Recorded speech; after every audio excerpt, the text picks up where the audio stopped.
Good evening, everyone. I am Mateo Daffin, the president of the class of 2020.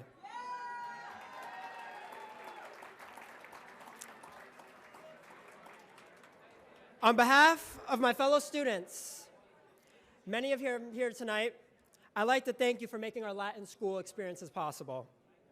In my own case, I'd like to thank you for the opportunity of last year's trip to Kenya through the Cloud Center for Global Understanding.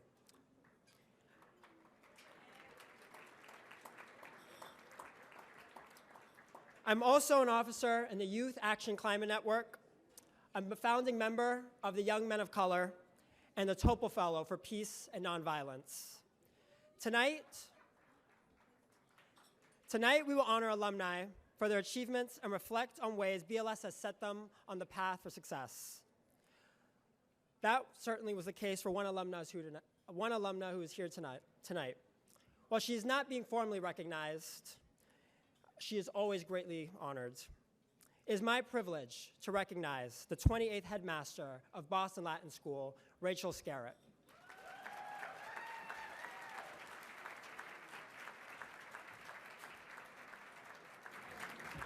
Thank you, Mateo. Mateo and his twin sisters, who are Class 4 students, are rock stars who impact our school culture for the better every day. This evening, we will reflect on Latin School as a blueprint or a framework for life. As headmaster, I have the privilege of seeing young people working on their blueprints every day, whether it's in very public fashion like President Mateo, or many others working very quietly through their own steady progress as developing leaders, learners, and even simply as friends and community members. It's not always clear to teachers and administrators who the standouts are going to be. I'm sure that during his tenure, Mr. Konopasis felt the same way. Given the chance to name 25 rock stars from the early 1980s, I imagine that the name Michael Giordano may not have necessarily come to Mr. C's mind. But that's what that ever-jovial boy from Charlestown became as a man, a rock star. The class of 1984's vice president never strayed far from alma mater, serving as coach, classmate, and friend for years before returning for a formal role in 2002. We lost Gio just 3 weeks ago. Our BLS family remains in deep mourning. Tonight, let's take a moment to remember him. Michael Giordano, also known as Gio, just brightened your day.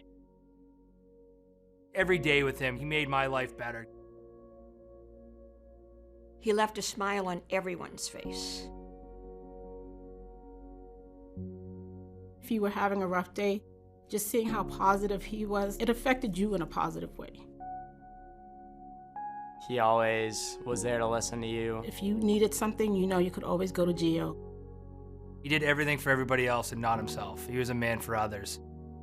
He always saw the potential in everybody.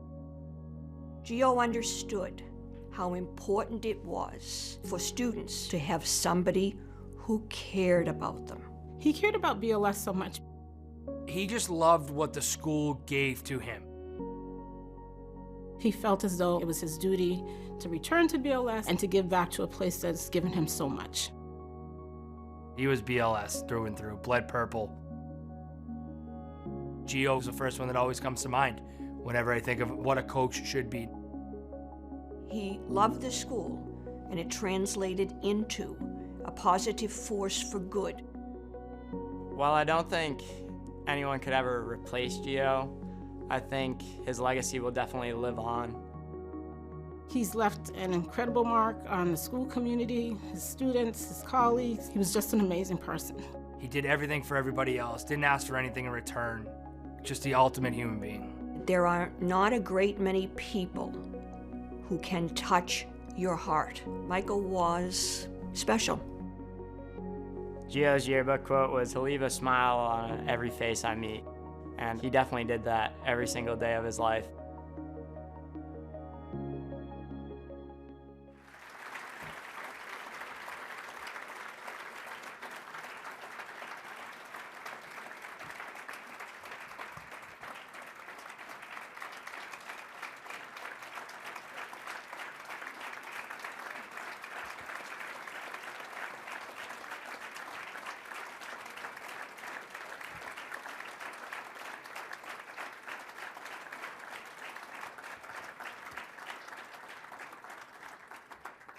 I'd like to take this moment to acknowledge the Giordano family, whom we're honored to have with us tonight. His wife, Cheryl, his daughter, his son, Michael, his daughter, Lindsay. Thank you, Giordano family, for sharing him so generously with us. We're so happy you're here with us tonight. Thank you.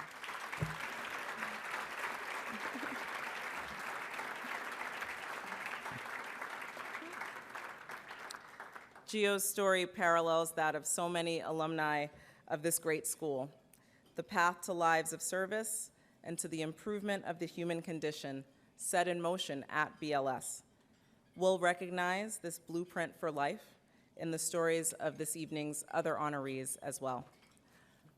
My colleagues and I often reflect on how we measure the value of an education. At our very special school, it's a privilege to watch our young people gaining academic skills alongside other life lessons, to see them mature into young adults, ready for greater challenges. While students win awards for their too numerous to name accomplishments as scholars, artists, athletes, and community leaders, we celebrate perhaps even more that they graduate with grit, with determination, perseverance, and readiness to take their BLS blueprint forward in building rewarding lives. In 1967, Dr. Martin Luther King Jr. asked a Philadelphia audience of high school students to consider the question of life's blueprint.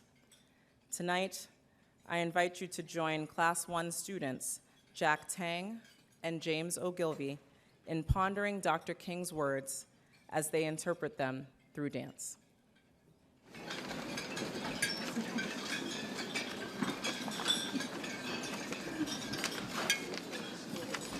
But I'm going to really be brief today. I want to ask you a question, and that is, what is in your life's blueprint? This is the most important and crucial period of your lives, for what you do now and what you decide now at this age may well determine which way your life shall go. And whenever a building is constructed, you usually have an architect who draws a blueprint. And that blueprint serves as the pattern, as the guide, as the model for those who are to build the building. And a building is not well erected without a good, sound, and solid blueprint. Now, each of you is in the process of building the structure of your lives. And the question is whether you have a proper, a solid, and a sound blueprint.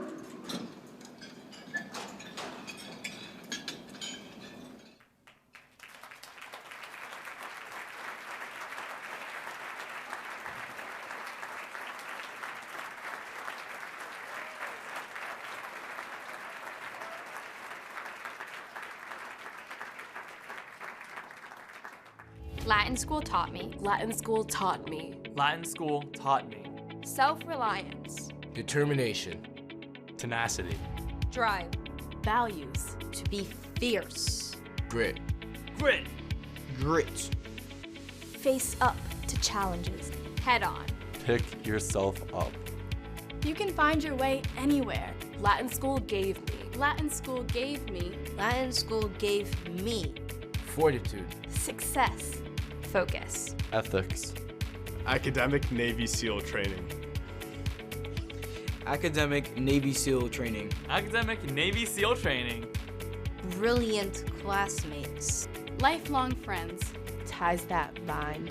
Perseverance. Butt muscle. Butt muscle? Butt muscle. Sit in a chair and get the thing done. Latin school instilled in me Grounding.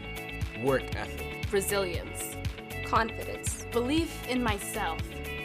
to make better choices.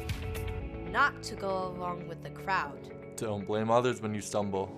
The only person responsible for my success or failure is me. With effort and perseverance, I can do anything. How did BLS shape me? How did BLS shape me? How did BLS shape me?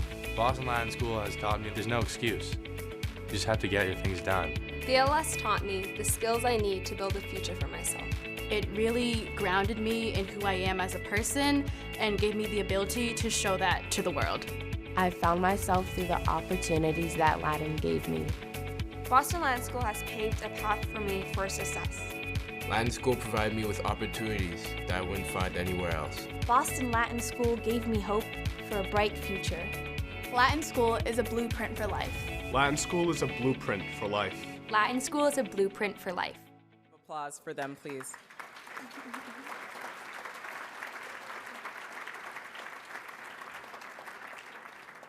I asked them last January to choreograph something for our Martin Luther King celebration at school, and we're thrilled that they could share that original piece with us again this evening. It's now my privilege to introduce a member of the class of 1985, CEO of Cabot Corporation and chair of the Boston Latin School Association Board of Trustees, Sean Cohane, who will present the Outstanding Recent Graduate Award.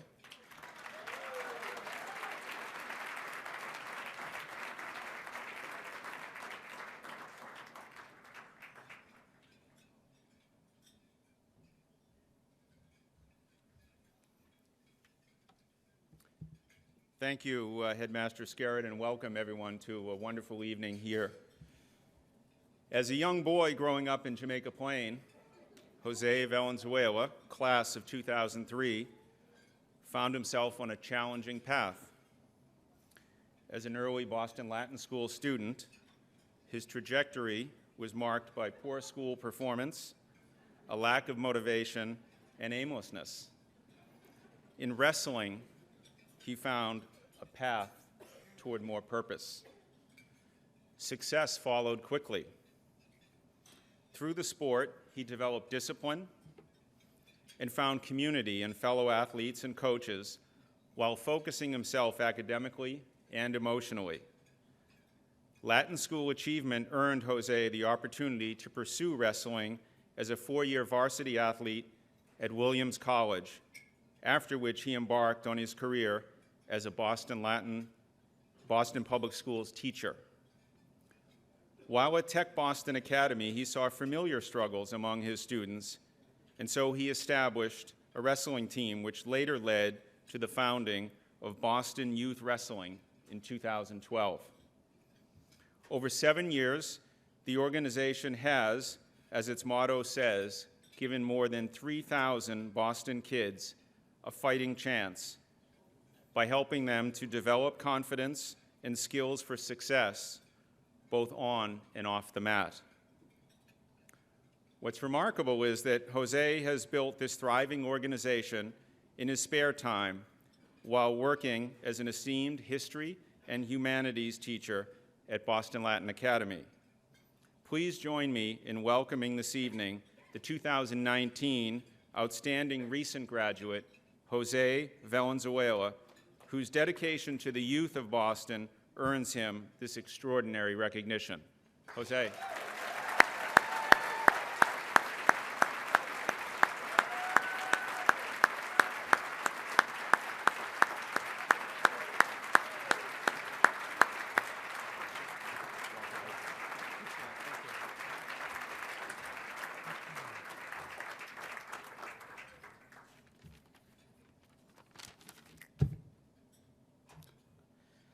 Wow. Thank you for this incredible honor tonight. If I'm being completely honest, I never expected to be on this stage. When I entered Boston Latin School, the courts that very year would strike down racial quotas in the exam school admission process, making my class one of the last to enter under the old system. BLS was an easy place to feel lost and unwelcome, in no small part because no one believed I was deserving of my seat.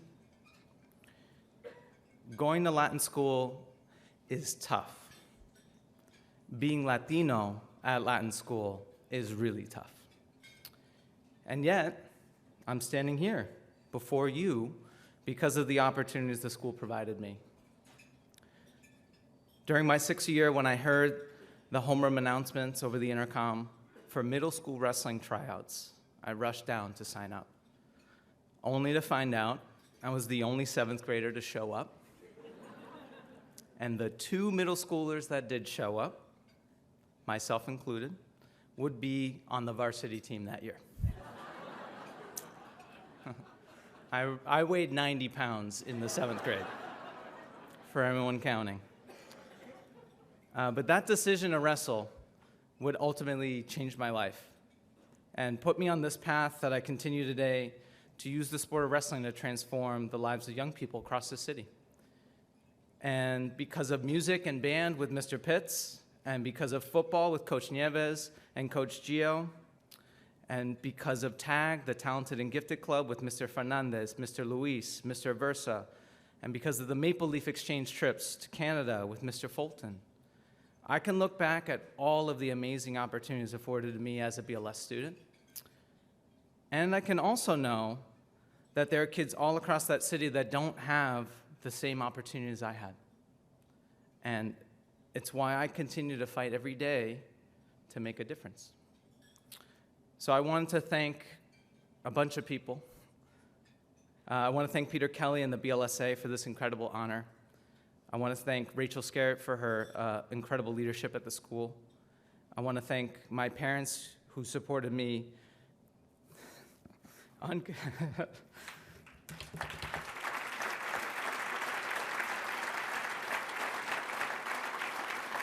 The word is unconditionally during my time at BLS and throughout my whole life. My sister Paloma, that inspires me with her amazing creativity and spirit. I want to thank my beautiful wife Talia, who made it possible for me to even create Boston Youth Wrestling with her support, her patience. My son Benny, whose personality is such a source of light in my life. I also want to thank my staff at Boston Youth Wrestling, including the incomparable executive director, Bjorg Wigney. And of course, I want to thank my BLS classmates who are here tonight, including my Bush League family, who've been keeping me humble since 1997. They will not let me get too inflated tonight on just this honor alone. And I want to wish congratulations to Mayor Hunschofsky on your amazing honor as well tonight. Thank you all for this amazing honor.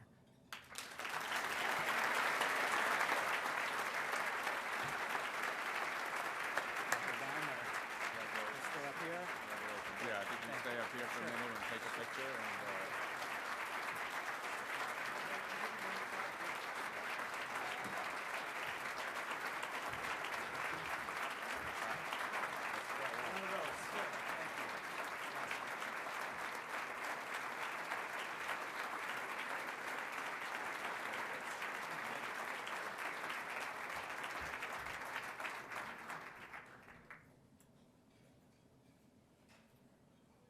Christine and I grew up in Roslindale together with 2 pretty strict immigrant parents. My dad's from Ireland and my mother's from Austria, so nothing was taken for granted. She's got this double immigrant DNA, so in a way she's sort of supercharged. When I think back of us growing up, the words natural born leader comes to mind. I would definitely consider Christine the alpha female of the neighborhood group of kids. People definitely looked up to her. When it came time for high school, Latin school is the high school if Christine could get in there. And she sat the exam and passed with no problem at all. She was a great student. She was really involved in debating and after school. It was almost obvious how proud and at the same time how thankful she was that she was able to attend Boston Latin. A lesson that really resonates that I learned from my sister, a lot of hard work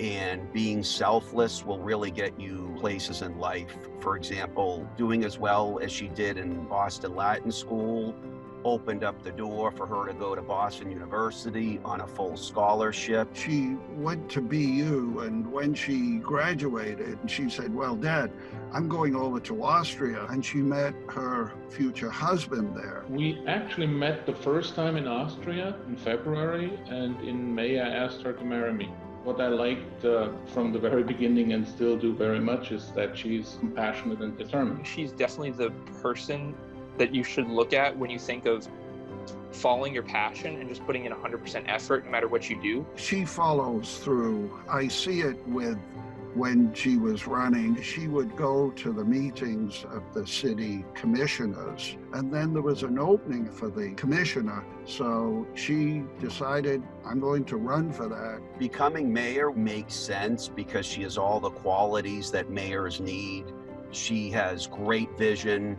She has compassion for people, and she has a polite assertiveness, which I think is one of the reasons why she's able to bring many people together despite their political differences. Christine is wonderfully warm. She's caring, she's committed, and she's passionate. She's a very selfless person. She puts herself secondary and gives to others.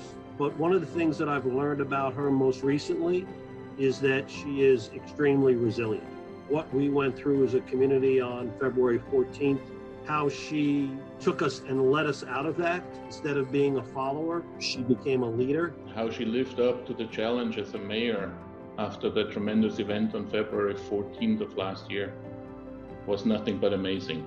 Christine was thrown into something that none of us could ever plan to do, and she handled it beyond description. She was empathetic, she was compassionate, she was really an emotional stronghold for her community and continues to be today. To see her handle it so well was not a surprise to me at all. Growing up my whole life, she'd always been very good at taking on new challenges and was always very brave and strong in the face of any sort of adversity. Christine stays the course. She really is a role model for others to follow. Words best describing Christine: compassionate, brilliant, and determined.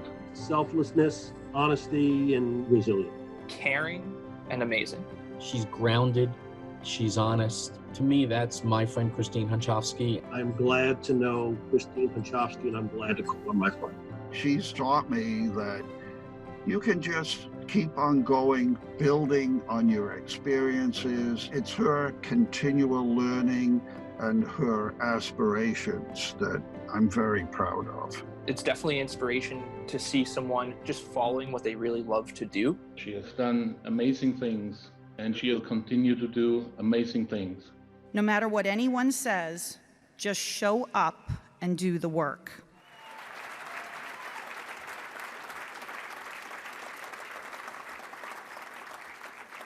Ladies and gentlemen, please join me in welcoming the Honorable Christine Hunschofsky, Mayor of Parkland, Florida, member of the class of 1987, and now Boston Latin School's 2019 Distinguished Graduate.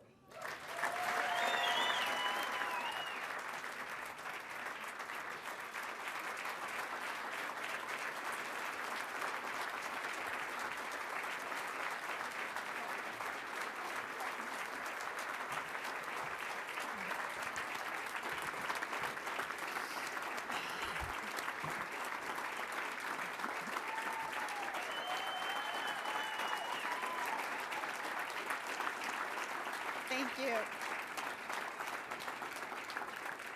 Thank you, everybody. I think it's a little unfair that they do that before I'm supposed to speak, so they make me cry.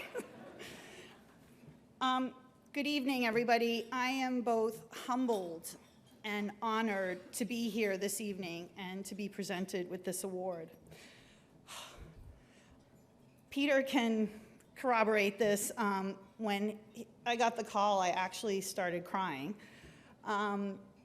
in disbelief and in gratitude and in shock, because I know the special place that this school holds in all of our hearts and in our lives, and I know how much this means, and I'm so appreciative of it.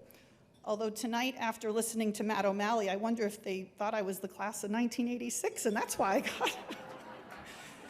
Class of 87! I want to thank Peter Kelly for all his hard work that he does with the Boston Latin School Association.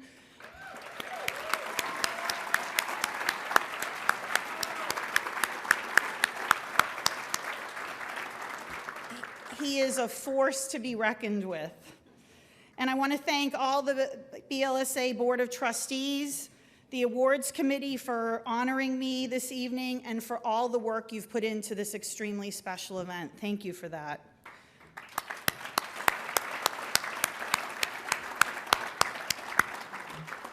Headmaster Rachel Skerritt, you are amazing.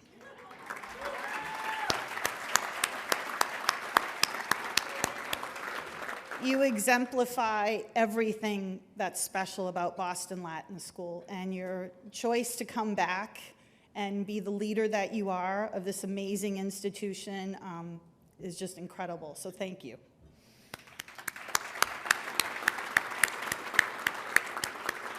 Jose, congratulations.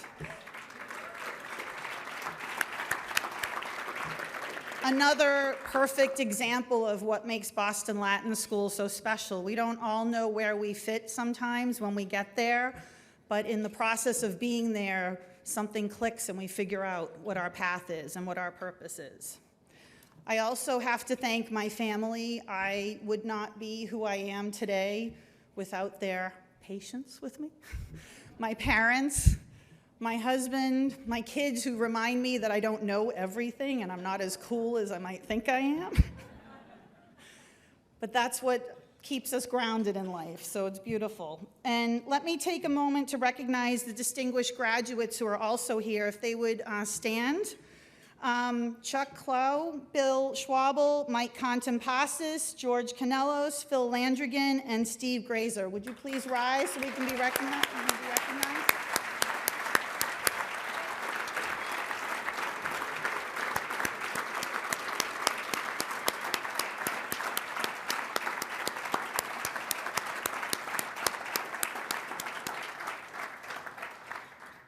And last but not least, the class of 1987.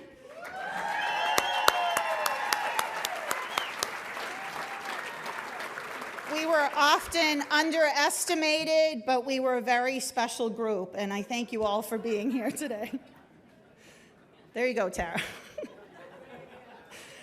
I still remember getting my acceptance into Boston Latin. It was a big deal in our household. You heard my dad actually in the video talk about it. It was the place to be, and I thought, wow, it's so cool I got in, but I don't think I realized, and I know I didn't realize at that time, the impact it would have on my life. I still remember sitting in the auditorium, say, look to your right, look to your left, something like that. One of you won't be here at graduation. And I know they don't do that anymore, but it made it seem like, you know, making it through was a big deal, and it was. And even though graduating from Boston Latin School was an accomplishment, we weren't just there to learn. We weren't just there to be the smartest people in the room. We were there to be part of an established legacy. What were we going to do? What was I going to do to make the world a better place? How was I going to make a difference? It wasn't just about knowing things. It was, what are you going to contribute to this world? While these questions were not in the handbook, they were ingrained everywhere at Boston Latin School, in every class and in every activity. There was a history of Latin School alumni who came before us, and many of them who had found a great purpose and had given back to their country and others. So while Latin School was challenging, some of my most vivid memories include having philosophical discussions with Mr. Salterio,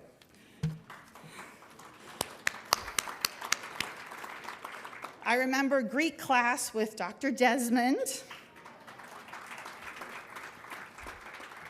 civics class with Mr. Sheridan, and he lived around the corner from my dad, so it was always weird when I'd run across him in the street. We had some exciting adventures in Italy with Mr. Regan. Mr. Regan's here tonight. You saw him. And then declamation in Mr. Hannigan's class. Now, yeah. Mr. Hannigan was quite an imposing figure. And I remember after declamation, he said I did a good job, but he was very glad that I wasn't living in his household because I think I had brought a little too much passion to my declamation. And not much has changed over the years. You see, Latin school was forming us into critical thinkers, students who would find purpose in our lives. We were seeking that purpose.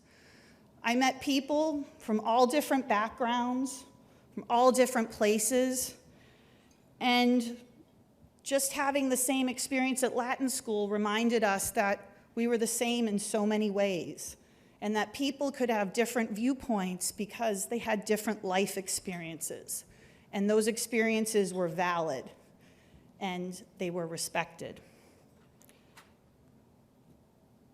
Those lessons that I learned at Latin school were also some of the lessons that helped me through February 14th, 2018. And it was a tragedy that made us, unfortunately, well known across the country. You see, I was never going to go into politics because I'm a bit of a straight shooter, shall we say. Kind of tell it like it is. I want to roll up my sleeves and get things done, and that doesn't always go over well in some political circles. I was never one to hold back, but when we moved to Parkland, our oldest was 2, and I was pregnant with our youngest, and I didn't know anybody. My husband worked a lot, so what do? You get involved because everybody loves a volunteer and a helper. If you're going to help someone, all of a sudden you get brought into the fold. So I got really involved in the community immediately, whether it was the Moms Club, on our parish council, I was on our education advisory board, I coached soccer, I coached baseball, and then eventually I started covering the city commission meetings because our publishers person quit, and she ran into me and said, "You want to cover the city commission meetings?" I'm like, "Well, I'm not a journalist. I don't even know where City Hall is, but sure, let's try. Why not?" And I ended up doing that for 10 years. And then when the District 2 commission seat opened up, everybody was coming to me and saying, "Oh, you should run for commission." And I'm like, well, I don't know if that's like my thing. And with the encouragement, especially of my husband, I decided to run. And I remember filling out the paperwork and that night turning to him and saying, "What did I just do to myself?" And then it came to me that I wanted to be the example to my kids especially, that I could be the elected official I always wanted to see, the one that was just there to serve. I didn't have a side business. I'm not an attorney trying to get some work out of this. I wanted to show that you could be a successful elected official by just doing the work. And then our mayor decided that he wanted to run for county commission. And I never wanted to run for mayor. That was kind of like the face of the city. And if I were in the theater, I would be the director. I would never be the leading lady. And it would be for me to step out of my comfort zone. So initially, I begged him not to leave us, but he did. And I listened to everybody, and I decided to run. And I knocked on tons of doors. I believe in grassroots campaigning. I believe your job is to be out there, to be accessible, and let people tell you what they think, and to be honest with them back. And after that hard-fought race, I ended up winning. And that was November 2016. And we were just a small city. We're only 33,000 people. Nobody knew where we were, not even the people in Boca who were just north of us. And we actually liked it that way. We were a small, close-knit community. Everybody kind of knew everybody from being on the fields or volunteering. And we liked it that way. It was something special for us. Then in September 2017, so I hadn't even been in office for a year, we had Hurricane Irma coming our way. And at one point, we were seen as a direct hit for Hurricane Irma. Thank goodness that never happened. But leading up to that, I was getting calls from people whether they should move out with their families and leave the area.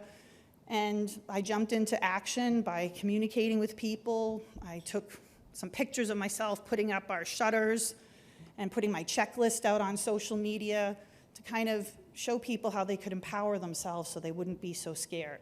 And then afterward, it was all about cleaning up and getting FPL to get their electricity back on. And our city is so special that as soon as their electricity was back on, they're like, Christine, where do we go to help the people in the Keys who really need the help? And that was always something that I loved about Parkland. I thought that was going to be my biggest challenge as mayor. And then February 14th, 2018 happened. I had just gotten home early in the afternoon after a meeting, and I got a call that there was an active shooter at Stoneman Douglas. First I thought, are you sure? Can somebody double check? But the development we live in is diagonally across from the high school. And I heard more sirens go by than I'd ever heard in my life.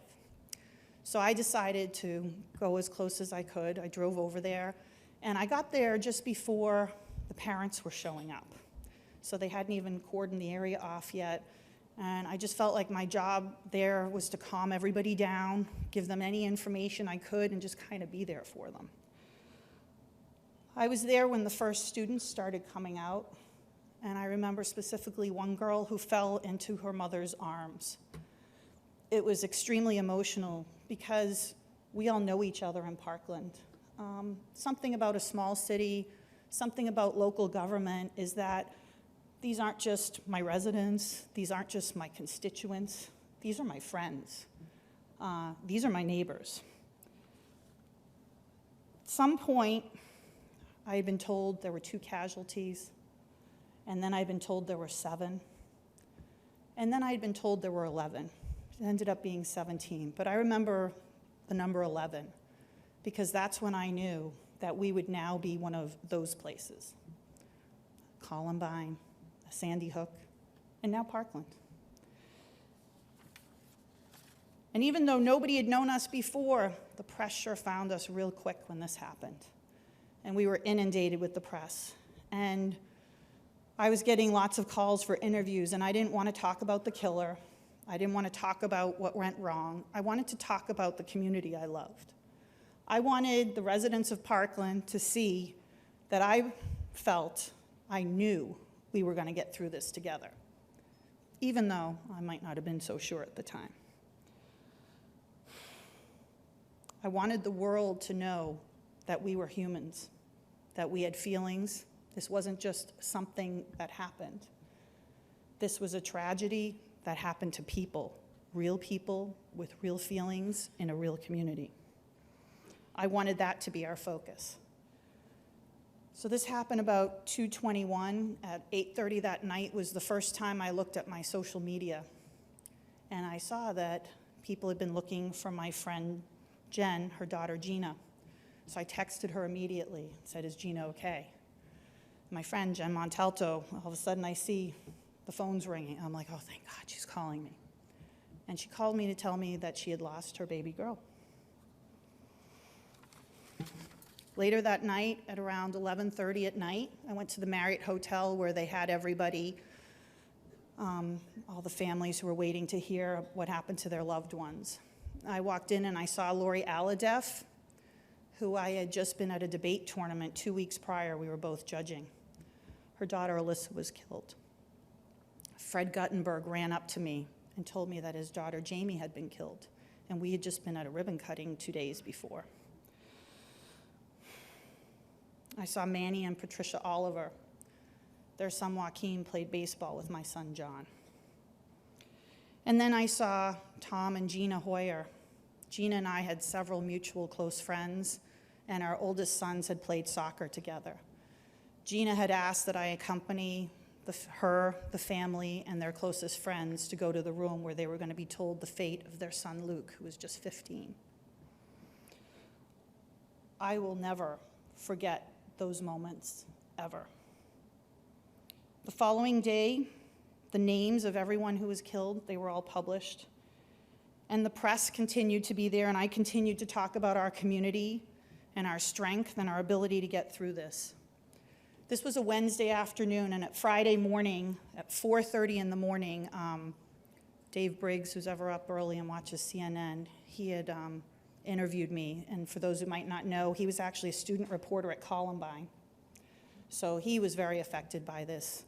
And somebody else who was being interviewed by him that day was Nicole Hockley, whose son Dylan was killed at Sandy Hook.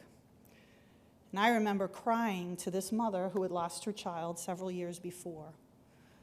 And she warned me about the tsunami that would hit. So what happens in a traumatized community is everybody becomes divided about everything. Who suffered more, who got more attention, who has more information. Everything becomes an issue, and people argue over everything. She warned me about that. And then I said to her, I don't know if I'm the person to get our community through this. And she said to just always remember why you're here. And that was kind of what I had learned at Latin school. It seems so simple. What's your purpose? Why are you here? And that has been my guiding principle ever since this happened. My focus was solely to keep our community intact. My focus was solely to make sure our community had the resources it needed. And my focus was solely on the 17 families who needed somebody to stand with them. No matter what happened in the following weeks, I never lost that focus. I would go anywhere, whether it was to the White House, to the state capitol, to any meeting. I would go there to make sure that we could get what we needed for our community. We were fortunate that we had incredibly savvy students who started this movement for common sense gun safety.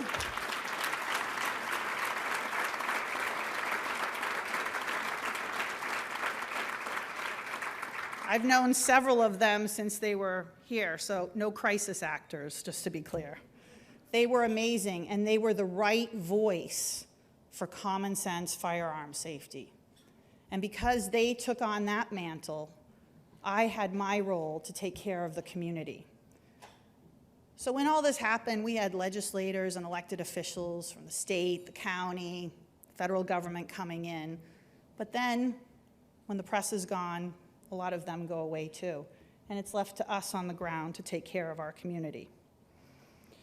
We were one of the safest cities in the country.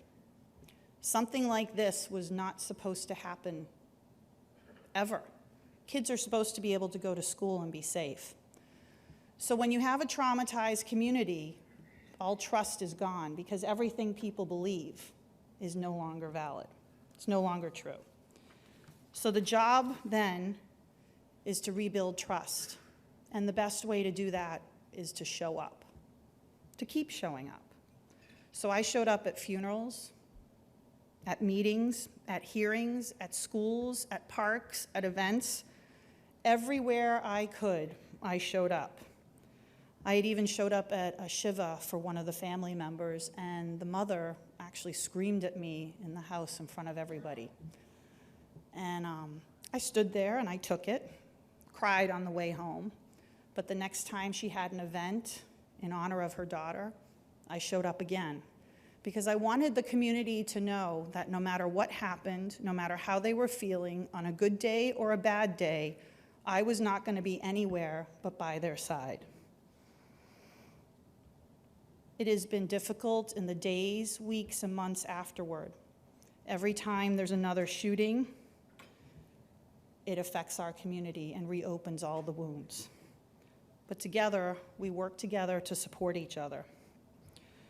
Before coming here tonight, I went through my yearbook. And aside from noticing the very questionable fashion and hair choices,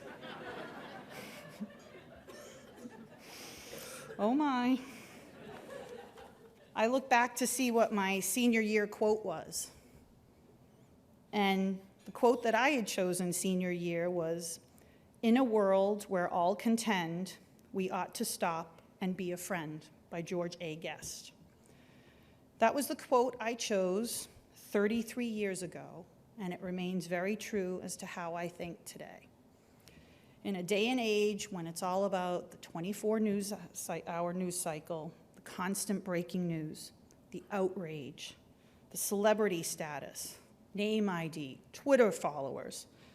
At a time when leadership and strength are looked at as who can yell the loudest and who can cut down the person next to them the quickest, it can at times seem that we've forgotten about the question we were challenged with at Latin school. How are we going to make this world a better place? What are we going to contribute to this world? What is our purpose? And with all the noise around us, it's really important in this day and age that we find the quiet spots, that we carve it out, and we remember why we're here. As I learned at Latin school, no matter what our diverse backgrounds are, we all have a unified wish to live in a safe and inviting world with opportunities and connection to one another. And instead of focusing on division and being part of the circus, it's more important that we keep our heads down, look straight ahead, and focus on our purpose. It's important that we show up for one another, we remember why we're here, and we remember we're here to make this world a better place. Thank you for this award. This is an honor of a lifetime. Thank you.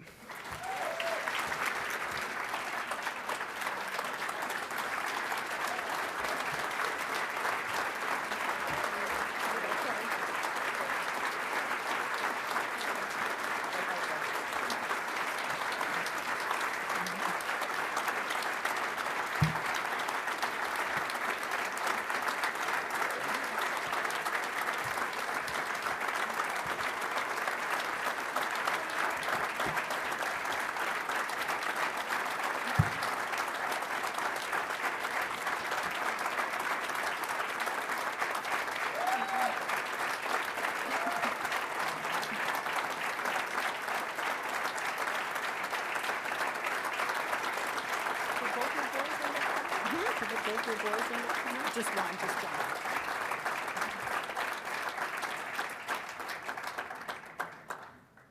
Yeah. Hashtag leadership goals is really all I could say. Christine, it's clear how you've used BLS to lay the blueprint of your life of service, and now I'd like to present you formally with this award. The plaque is completely in Latin. Fortunately, there is a translation because it's been a long time since 95 and 87. It's been 32 years. The plaque reads, the highest award of the Boston Latin School Association, proudly given to a most deserving daughter, Christine Hunschofsky, 87, Distinguished Graduate of the Year. An exemplary leader, steadfast in her commitment and admired for her abundance of grace, strength, and devotion to the residents of Parkland. A dedicated public servant whose legacy is guided by an unwavering sense of purpose to help her own community and others facing similar tragedies to move forward. An effective partner who skillfully harnesses resources to support friends and neighbors affected by tragedy. A tireless advocate bolstered by determination and perseverance forged at BLS, whose efforts fortify the close-knit sense of community that defines Parkland. A powerful and compelling voice to local, state, and national policymakers, inspiring them to effect positive change, encouraging all to find common ground for the greater good. A proud daughter of Boston Latin School, whose life and purpose stand in testament to alma mater's legacy and influence. November 16, 2019.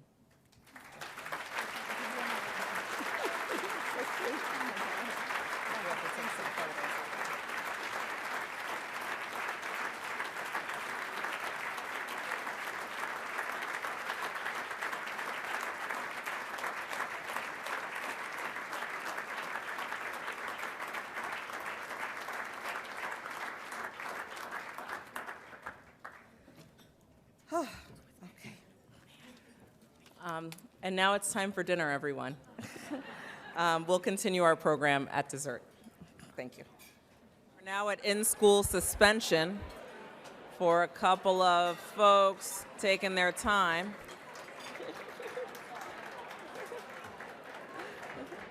Okay. Welcome back, everyone.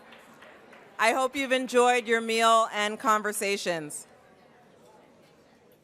As is clear, our students and faculty are not short on accomplishment. Just last month, physics teacher Aaron Ozawicki received the Presidential Award for Excellence in Science Teaching. Earlier, yep, that's awesome. Earlier this year, we celebrated victory as New England champions on High School Quiz Show. I know everyone was watching.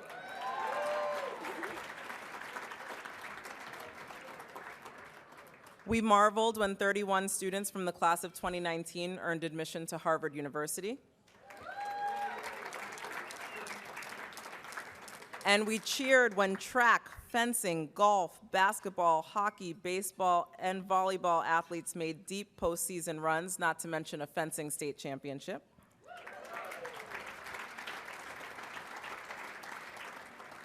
And we rejoiced when Lily Tran and Gabby Izzo won national championships. That's in the whole USA, folks. In powerlifting and figure skating, respectively. And while it would be fun to showcase their talents here tonight, there are limits to what this room can actually accommodate. But it's a little easier to share with you the talent of student performers such as Jack and James earlier tonight, and now Class 1 students, Tony Eng and Leo Kodaga.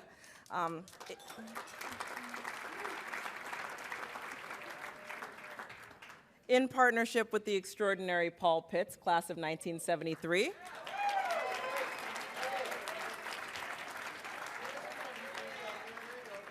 Mr. Pitts, who's program director for the Fine and Performing Arts at BLS, was recently awarded by Berklee School of Music the John Laporta Jazz Educator of the Year Award.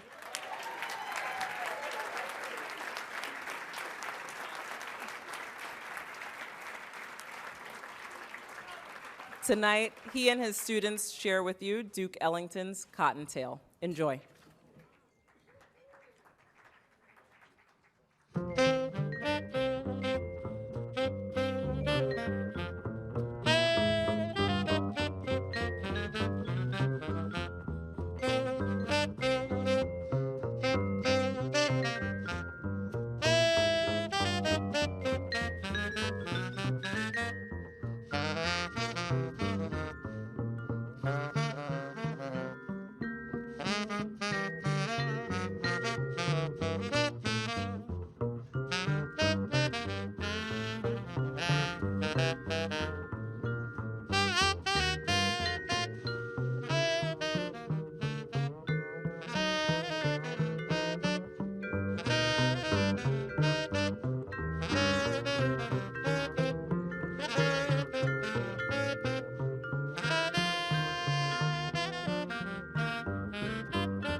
Thank you to our trio.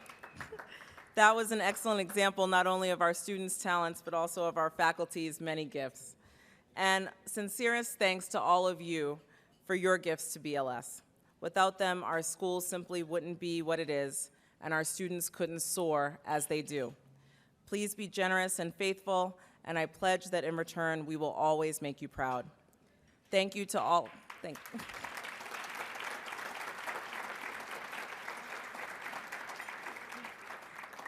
Thank you to all of our sponsors for this celebration. Their names are listed in your programs, but I extend my special gratitude to our platinum sponsors, Sid and Deanna Woke, as well as Nancy Pryor.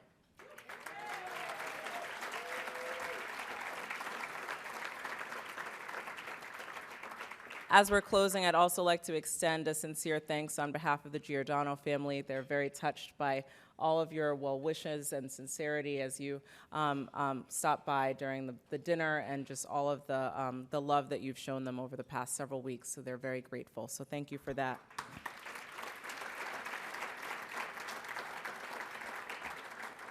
And let me say thank you for being here. Your presence at these celebrations builds our community. This event has evolved over time, and though we may not celebrate in the same fashion every year, I'm sorry we were unable to play the quiz this year, Dr. Grazer. We really do depend on your presence and your advocacy in addition to your philanthropy. Congratulations again to Jose and to Christine and their families. Dessert is served in the foyer. Please stay and enjoy one another's company and have a wonderful evening and holiday season. Enjoy.